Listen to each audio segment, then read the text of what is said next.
Kung para sa'yo, para sa'yo. Amen? Kung umalis, kung nawala, anong ibig sabihin? Hindi para sa'yo. Kung bumalik, nananatili para sa'yo. So kailangan nating matuto. Tayong masyadong attached. Huwag tayong masyadong nakakapit sa mga bagay-bagay. Baka nilalabanan natin ang tinadhana ng Diyos sa atin. Let go of things that are not good for you. Bitawan mo dahil maniwala ka, may ibabalik na mas mabuti at maganda ang Diyos sa iyo. Pag nakikipaglaban ka, pag hindi mo mabitawan yung iyong mga galit, anong nangyayari? Ikaw din yung nasasaktan.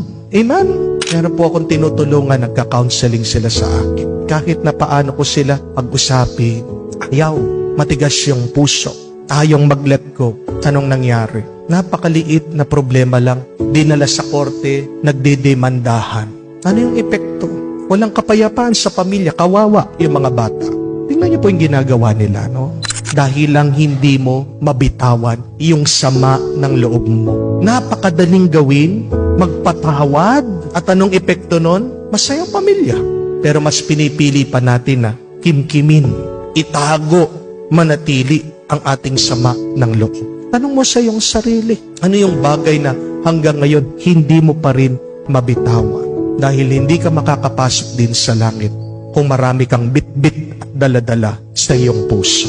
Amen? Live your life full of love. Live gently and gracefully let go of the things that are not meant for you. Yan yung titignan ng Diyos sa atin. Ang puso mo ba puno ng pagmamahal? Ang puso mo ba puno ng kapayapaan? Ang puso mo ba malinis sa kasamaan, sakit ng loob? Pag magaan ang ating puso, magaan ang ating kaluluwa.